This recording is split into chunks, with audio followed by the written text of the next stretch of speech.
Look, most people will write off Dahlia as a glorified unit for Skirk, and I mean, they're not wrong. But surprisingly enough, Dahlia actually comes with a couple of unique selling points, and ultimately, he can be a great support for quite a few units besides the girl from another galaxy. So, will I try to convince you this whole video Dahlia is not bad? Maybe. Okay, but seriously, in this video, we will take a look at how useful is C0 Dahlia with various weapons, plus I'll explain his team synergies and best builds. Oh, and we might even get to witness a baptism straight from the Church of Favonius.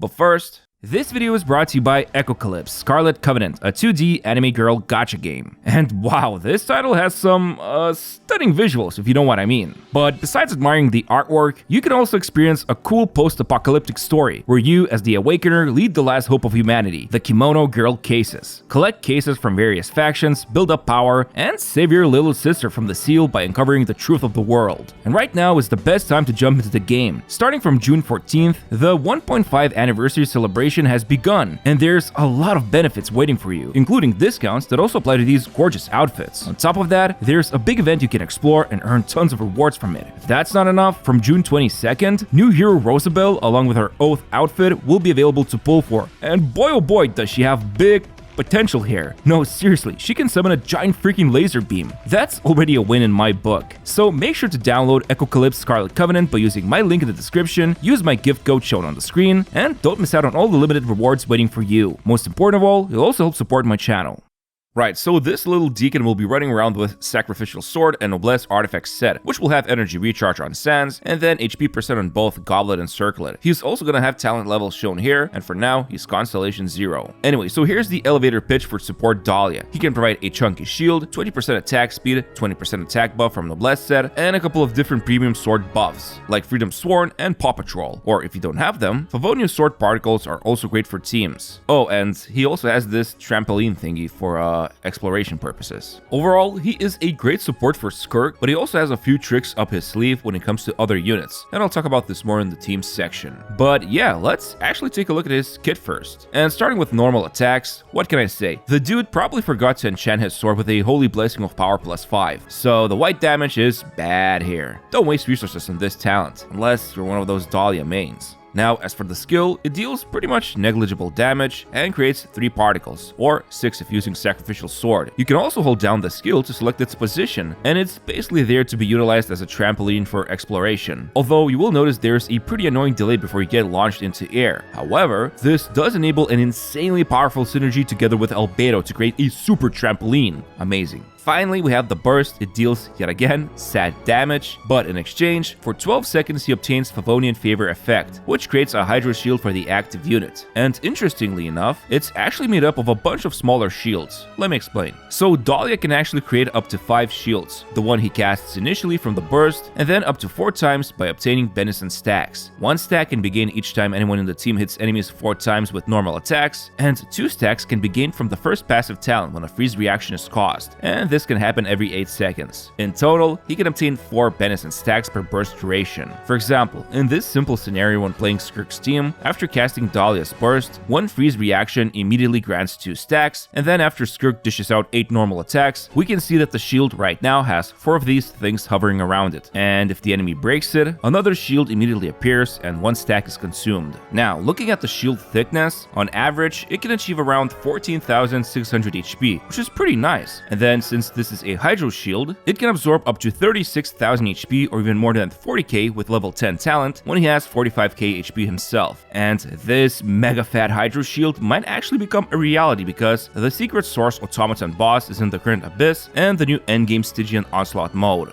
But why does it matter? Because it deals hydro damage, so lots of tanking with this 250% efficient shield. Still, you'll notice his shield thickness scales with HP, while the rest of the kit that deals damage scales with attack, so sadly, he's a dual scaler. But fear not, I took my time to record a couple of nuke showcases because the funny thing about Dahlia's burst is that its multipliers are almost as good as Child's, so yeah, with some gross whale units and weapons and food buffs, Dahlia's prayers are answered, and he can deal some big numbers like 760k here. But is that realistic gameplay? Not really, but it is fun. Still, no matter in what situation or team you use Dahlia, usually just press skill and then burst and switch out. his job is done for that rotation. Finally, Dahlia's second passive talent states that during the burst, for every 1000 HP he has, 0.5% attack speed will be granted to the active unit, up to 20%. So to max out this buff, Dahlia needs 40,000 HP, which is not going to be hard to achieve with most builds and teams. In fact, let's talk about this now.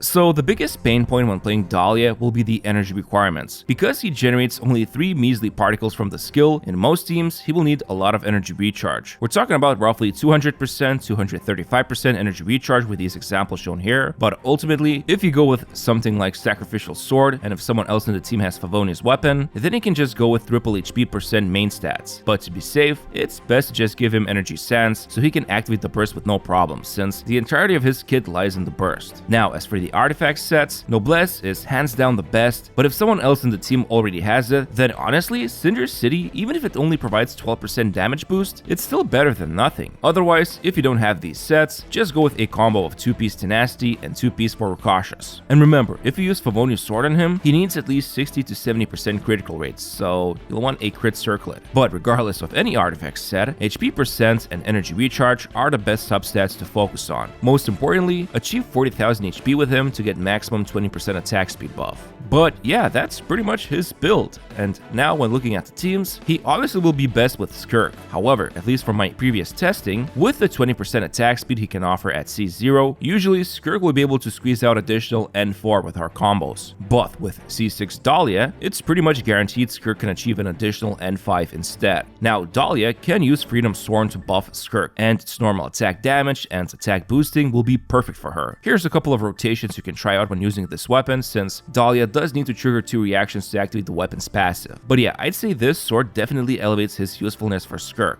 On the other hand, if you for some reason give him Peak Patrol Sword, then you just need to do 2 normals to trigger the passive after using both Dahlia's skill and burst. Now lastly, I want to do a little glazing session for Calamity of Eshu's sword. No, it's not for Dahlia, it's for Skirk. And thanks to Dahlia's shielding, this is an amazing free-to-play sword Skirk can use. But keep in mind, when looking at these Skirk weapon rankings, while Eshu is amazing, there are still stronger 5-star options. Overall, Dahlia is easily going to be a good choice for Skirk, especially if you're running the premium Escoffier and Farina team. Outside these teams, Dahlia's value is even greater if Skirk's using Eshu's sword and doesn't have better weapons, since then all of Dahlia's benefits with free-to-play units like Xingqiu and Rosaria or Candace become even more noticeable. But now we arrive to the million Primo Gym question. Who else can utilize Dahlia? Well, generally units who have a small or non-existent hit lag will benefit the most from attack speed, usually Catalyst and Bow users. And so, few characters come to mind. Wanderer can actually utilize Dahlia's attack speed buffing quite well, both at 20% speed and 30% with C6 Dahlia, which allows Wanderer to do more combos, and the shield is also a big plus, since he gets knocked around easily. Although his teammates are a bit competitive when it comes to value, however, I think Dahlia is a pretty good fit for him.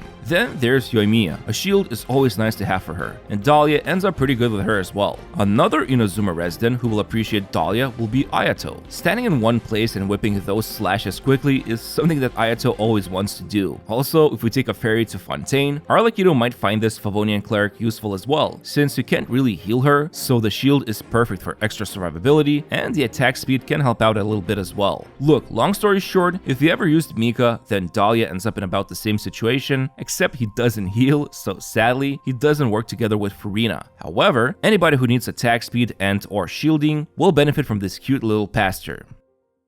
One thing I'm especially impressed with this time around would be his Constellations. They are so generic that it's actually great. In fact, when looking at C1, essentially he will reduce his burst cost from 60 to 50. And this is legit one of the best Constellations because his energy recharge requirements will go down heavily, so you only need to pull him twice. Now, C2 basically provides the active unit with 25% shield strength when the burst is active, which at talent level 10 will be able to raise the shield thickness to 20k HP or more, so that's pretty decent. But then C3 says, step aside kid, let's grow this shield to the maximum power. Check this out, at talent level 13, now the shield can be thick as 23k HP, and Hydro effectiveness turns us into around 60,000 HP shield. Oh my gosh. Now, C4 is a nice quality of life upgrade. The burst duration, which means the shield and attack speed duration, will go from 12 seconds to 15, and honestly, in most cases, this is just going to be a niche use case upgrade if you want to use Dahlia earlier in the rotations. Then, C5 is useless, forget about those 3 extra levels for the skill, unless you're gonna play Nuke Dahlia. And then finally, C6, Dahlia's burst gains extra 10% attack speed boosting, and when someone dies, they get revived every 10 minutes. Talk about a fusion of Barbara and Mika in one. But yeah, C6 for the most part will be useful for Skirk to achieve that guaranteed extra N5 attack, and maybe some other units will find the total 30% attack speed useful as well. But overall, this isn't really a crazy C6 like we're used to seeing on other 4 stars, and overall, cheap value-wise, his best constellation is C1. Anyway, that's pretty much all there is to Dahlia. Hope you found this Venti's BFF interesting. I know I did. But yeah, as always, I'd appreciate if you could press the like button on this video and subscribe. Or else, I'll curse your 50-50.